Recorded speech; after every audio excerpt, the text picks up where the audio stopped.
في إخواتنا في الوطن بكل سلام وأمان، وعاش مصر جميعا في ظل القيادة السياسية السيد رئيس الجمهورية الرئيس عبد الفتاح السيسي، وعاشت مصر كلها في أمن وأمان إن شاء الله تعالى. الموضوع اللي احنا بنتكلم فيه دايما هو موضوع البيئة طبعا، واحنا عايشين اللي بيحصل في التغيرات المناخية واللي حصل لغاية النهاردة. احنا ما شفناش الشتاء لغاية الوقت. ده بسبب ايه؟ بسبب التغيرات المناخية اللي هي موجودة، اللي هو بسبب تأثير البيئة على المناخ ومن تصرفات الأفراد، سواء في مصانع أو في شركات أو في أي شيء. التلوث البيئي ده كله بيأثر على طبقة الأوزون وبيغير طريقة المناخ كله. فإحنا طبعا انعقد عندنا في مصر هنا مؤتمر المناخ، وإحنا كلنا شفناه، والدول العالم كلهم ورؤساء العالم كلهم كانوا مجتمعين علشان هذا العمل اللي هو أثر على كل مكان في الأرض. في حتى مكة المكرمة اللي ما كانت بتشوف المطر أبدا، النهارده شفناها كانت غرقانة في السيول. شفنا التغيرات المناخية دي كلها أثرت على المكان اللي احنا عايشين فيه. أصبح نسبة ثاني أكسيد الكربون اللي هو موجود في الغلاف الجوي أكثر من النسبة المقررة اللي هي الطبيعية. زي ما احنا بنشوف إن احنا من أخلاقنا ومن تصرفاتنا في كل شيء، في الصناعة، حتى في التعامل مع إخواتنا، مع الناس في الشارع، مع الناس في الزراعة. كنا الأول كنا احنا بيحصل الأول موضوع حرق قش الرز طبعا، وعرفنا التغيرات المناخية، والنهارده استفدنا بيه وأصبح هو علف أساسي للثروة الحيوانية اللي موجودة، اللي احنا دلوقتي كنا احنا بندور عليها علشان ان احنا ننميها وننمي الثروة الحيوانية في بلادنا. أهم حاجة عندنا اللي على مستوى الأفراد، احنا كنا في أيام ما كنا أكاديميين كنا احنا بنتعامل مع الإدارة التعليمية علشان إن هي كانت دايما هي اللي بتدخلنا المدارس علشان نقدر نتعامل مع أولادنا ونقدر إن احنا نوصل لهم رسالة، علشان هو ده النشء الوحيد اللي هو هيقدر إن هو يحافظ على البيئة والمكان اللي هو عايش فيه من خلال التوعية في المدارس سواء ثانوي أو ابتدائي أو إعدادي.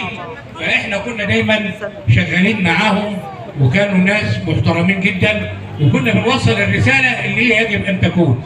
النهارده زي ما الأستاذ أحمد الكناني قال بالنسبة لموضوع التلوث السمعي، هو التلوث السمعي ده هو أصل البيئة.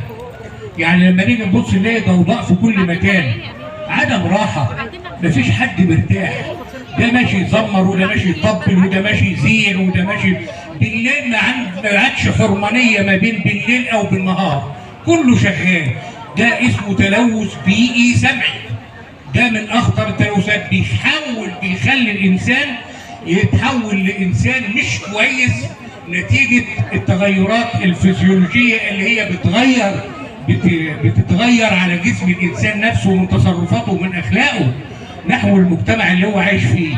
احنا طبعا عشان ما نطولش على حضراتكم، لابد ان احنا يكون عندنا توعية بيئية لأولادنا والمدرسين من خلال التربية والتعليم اللي موجود معانا السيد المدير العام والإخوة الأفاضل المجتمعين بتوع التربية والتعليم كلهم. فدي يا ريت تكون إشارة على أساس إن هي تكون توجيه للمدرسين أو المدارس علشان إن هم يقوموا بالدور ده، لأن هو ده دور شامل للكل، سواء في تنمية مجتمعية، شؤون اجتماعية، إدارة تعليمية، شباب ورياضة، كل بيوت ثقافة. دي موضوع ثقافي لابد ان هو يكون منتشر مع جميع الاخلاق وفي جميع التصرفات بين الافراد كلهم، علشان ان احنا ننجو ببلدنا وننجو بمجتمعنا، ونحاول ان احنا نكون قادرين على ان احنا نخلق بيئة سليمة محترمة نقدر نعيش فيها ويعيش فيها اولادنا ومجتمعنا بعد كده. وانا اسف جدا على التطويل، والسلام عليكم ورحمه الله وبركاته. شكرا يا استاذ محمد. شكرا جزيلا. التصالح مع البيئة يخلق مجتمعات جيدة وتظل مصر جميلة دائما. مع الشاعرة المبدعة الأستاذة سلوى زفور.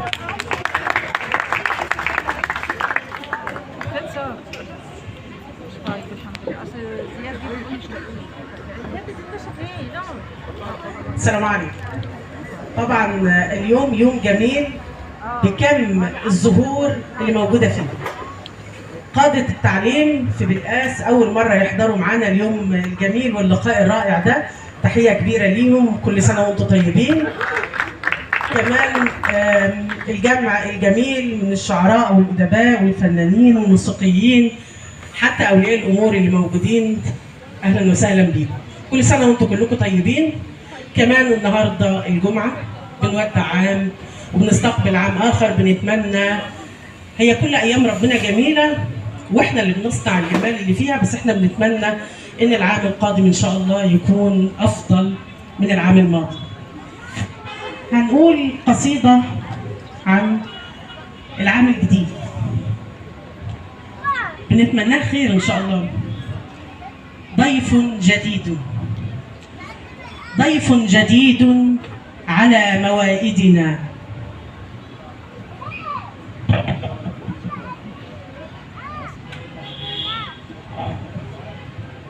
نلبس النضاره عشان نشوف السنه الجديده حلوه. ضيف جديد على موائدنا يستنكر جمعنا ويفرقنا. عام غفا هنا بلا امل، عام اتى قد صحت مدامعنا. قد قالها عاقل مشرد، نادى على غافل يعاندنا. فالدهر إنما سعى لنلزمه وانساق لي عاشقا عزائمنا. فك القيود التي دنت وتعاني من جراح لها معاصمنا. لن أرتضيه أنا، لن أرتضيه أنا ولن أصادقه، لن يستقي من محاسننا. يا ساخرا لم يزل يحاربنا، يوم الفراق غزا صحائفنا. عمر مضى، عمر مضى، إنما على فمه أضحوكة دائما تحرقنا. كم راحل ساءنا رحيله، خط الوداع الأليم أرهقنا. في ليلنا تعتلي وسائدنا ذكرى تجوب الرؤى تؤرقنا.